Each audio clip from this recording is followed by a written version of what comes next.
दोस्तों, हम उस दौर में जी रहे हैं जहां आजकल हर कोई सोशल मीडिया यूज कर रहा है। फिर चाहे आपके पड़ोस के अंकल जी हो, 5th क्लास वाला कजिन हो। अब कुछ गलतियां तो हो ही जाती हैं जो कई बार छोटे बच्चे से लेकर बड़े भी कर बैठते हैं। जैसे किसी से उसके फोटोज मांगना या फिर उसे अपने दोस्तों के साथ शेयर कर देना। लेकिन क्या ये कानूनन सही है? और सोशल मीडिया छोड़ो, क्या रियल लाइफ में अपनी गर्लफ्रेंड या बॉयफ्रेंड को पब्लिक में किस करने का कानून सही है? पब्लिक में किस करना भी छोड़ो, अगर लिव इन में रहना है तो क्या ठीक है? और क्या होगा अगर आप लिव इन में रहते हैं और आपका बच्चा हो जाए? अगर इनमें कुछ ऐसा भी हो जो आपको पता नहीं है तो ये वीडियो आप ही के लिए, क्योंकि आज हम आपको कुछ ऐसे कानून बताने वाले हैं जो आपको जरूर पता होने चाहिए। चलिए शुरू करते हैं। सबसे पहला स्टार्ट करते हैं पब्लिक में किस करना है। दोस्तों, हमारे इंडिया में कानून है PDA, यानी कि पब्लिक डिस्प्ले ऑफ अफेक्शन। यानी पब्लिक प्लेस में आप अगर किसी अपनी गर्लफ्रेंड को या अपने बॉयफ्रेंड का हाथ पकड़ते हैं, उसे हग करते हैं यानी गले लगाते हैं या फिर किस करते हैं, तो ये क्राइम बिल्कुल भी नहीं है। जी हाँ, ये बिल्कुल लीगल है, कोई आपको ये करने से रोक नहीं सकता है। लेकिन अगर आप पब्लिक प्लेस में हग या किसी आगे बढ़ जाते हैं तो IPC के सेक्शन 294 के तहत वो इलीगल है। अब मेरे ख्याल से ये बताने की जरूरत बिल्कुल नहीं कि आगे क्या मतलब होता है आगे बढ़ने का। और अगर आप कुछ ऐसा करते हुए पकड़े गए तो आपको 3 महीने तक की जेल हो सकती है। तो यार, आप पब्लिक में हग और किससे आगे मत बढ़ना भैया, नहीं तो पुलिस आपको दर्द दबोचेगी। अब अगर आप सोच रहे हो कि पुलिस आपको पकड़कर आपके घर वालों को कॉल कर देगी और आपके घर वाले आप पर लठ तोड़ेंगे, तो टेंशन मत लो, क्योंकि इसके लिए भी एक कानून है जो मैं आपको आगे बताऊंगा। तो वीडियो को लास्ट तक साथ में रहना। पुलिस से झगड़ा या उस पर चिल्लाना। अब मान लेते हैं कि आपको पुलिस पकड़ लेती है, मतलब हम ये नहीं बोल रहे हैं कि आपकी गर्लफ्रेंड के साथ पकड़ लेती है, मतलब किसी वजह से, जैसे चालान काटने के लिए, मास्क ना पहनने के लिए, लेकिन आप पुलिस वाले पर चिल्लाने लगते हैं, उससे बहस करने लगते हैं। तो दोस्तों, यहां मैं आपको इतना कहना चाहूंगा कि गलती से भी कभी ऐसा मत करना, क्योंकि अगर उसे आपका चिल्लाना और बहस करना पसंद नहीं आया तो आपको IPC के सेक्शन 353 के तहत अरेस्ट कर सकता है और आपके खिलाफ आरोप ये होगा कि आपने उसे उसका काम सही से नहीं करने दिया ऑन ड्यूटी। मैं समझता हूं कि पुलिस वाले कई बार सीधे मुंह बात नहीं करते हैं, फिर भी यार उनसे फालतू पंगा मत लो और अच्छे से बात करो, वो भी इंसान ही है, हमें समझ जाएंगे।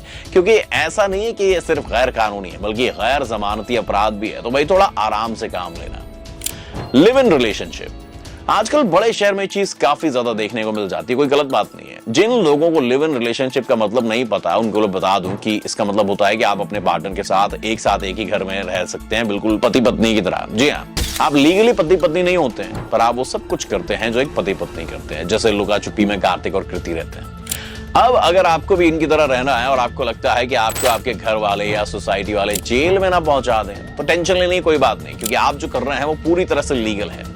इंडियन कॉन्स्टिट्यूशन का आर्टिकल 21 आपको यह अधिकार देता है। और फिर भी अगर आपके घर वाले, आपकी सोसाइटी आपको परेशान करती है तो आप उन्हें कोर्ट में ले जा सकते हैं। और तो और, जब आप लिव इन रिलेशनशिप में रह रहे होते हैं तो आपको अगर बच्चा हो जाता है तो वो भी पूरी तरह लीगल चाइल्ड है, यानी उस बच्चे का आपकी प्रॉपर्टी में हिस्सा रहेगा। दारू पीना, अगर हम ड्रिंक करने के कानूनों की बात करें तो ये काफी कंफ्यूज करते हैं, क्योंकि ये हर राज्य में अलग अलग हैं। अब जैसे अगर आप पंजाब, हरियाणा या गोवा में हैं तो आपको 25 साल की उम्र से ऊपर होना जरूरी है ड्रिंक करने के लिए। और अगर अच्छी बात यह है कि आप कम से कम या पार्टी के टाइम ड्रिंक तो कर ही सकते हो, क्योंकि अगर आप बिहार, गुजरात या मिजोरम में हो तो भाई आपकी कितनी भी उम्र क्यों ना हो, आप ड्रिंक बिल्कुल भी नहीं कर सकते हो। अब अगर ड्रिंक एंड ड्राइव की बात करें तो कानून कहता है कि आपके 100 ml ब्लड में 0.03% तक की अल्कोहल मिलने पर कोई दिक्कत नहीं है। पर अगर आपको ये पता करना है कि इसके हिसाब से आप कितनी दारू पी सकते हैं, तो जनाब इसका कोई आइडिया नहीं है, क्योंकि सबकी बॉडी और सबका दारू का कंटेंट अलग अलग होता है। इसीलिए हम ये बोल रहे हैं कि दारू पीने के बाद कम से कम 3 घंटे या फिर आपको जितना भी टाइम लगता हो सोबर होने में टाइम लो और फिर गाड़ी ड्राइव करो, नहीं तो भाई आपका क्या होगा ये कोई नहीं जानता। फोटो शेयर करना, जब से दोस्तों सोशल मीडिया का जमाना आया ना, तब से लॉन्ग डिस्टेंस वाला फंडा जोरों पे, और कई बार लॉन्ग डिस्टेंस में लॉन्ग चैट होती है, और फिर जब सीन को ज्यादा ही सेंशुअल हो जाता है तो कई बार फोटोज एक्सचेंज का नंबर भी आ जाता है, और यहाँ तक तो कोई दिक्कत नहीं है। पर अगर किसी के साथ आप अपनी न्यूड या सेमी न्यूड फोटो शेयर करते हैं और आप उसकी फोटो या वीडियो बिना उसकी मर्जी के सोशल मीडिया या किसी भी ऑनलाइन प्लेटफॉर्म पर डाल देते हैं, या फिर आपके साथ कोई ऐसा करता है, तो वो क्राइम है। IT एक्ट के सेक्शन 67 और 67A के तहत ऐसा करने वाले को 3 साल तक की जेल हो सकती है। राइट टू प्राइवेसी, अब मान लो कि कुछ कर्मकांड करते हुए आप पकड़े जाते हो, जैसे कि आप अपनी गर्लफ्रेंड के साथ कहीं पर किसी स्थिति में हो और पुलिस वाले आपको पकड़ने के बाद आपसे आपके घर वालों का नंबर मांग रहे हैं, जबकि आप बालिग हैं यानी 18 साल से ऊपर हैं, तो आप उन्हें बोल सकते हैं कि मैं आपको अपने घर वालों का नंबर नहीं दे सकता, क्योंकि ये मेरा राइट है। संविधान का आर्टिकल 21 आपको यह अधिकार देता है कि आप आपकी पर्सनल और पेरेंट की पर्सनल इंफॉर्मेशन देने के लिए रिस्पॉन्सिबल नहीं है, तब तक जब तक कि कोई सीरियस ऑफेंस ना हो।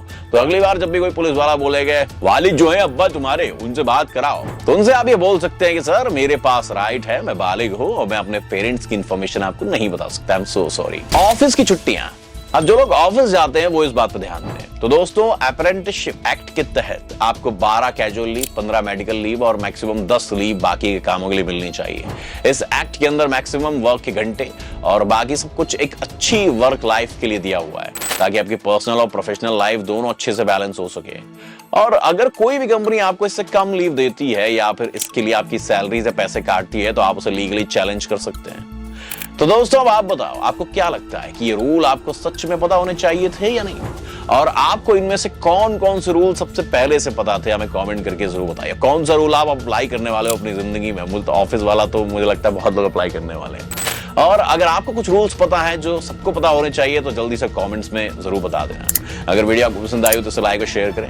अगर आप चैनल पर नए हैं तो इसे सब्सक्राइब करना बिल्कुल ना भूलें। Thanks for watching this video. मेरा नाम गगन है।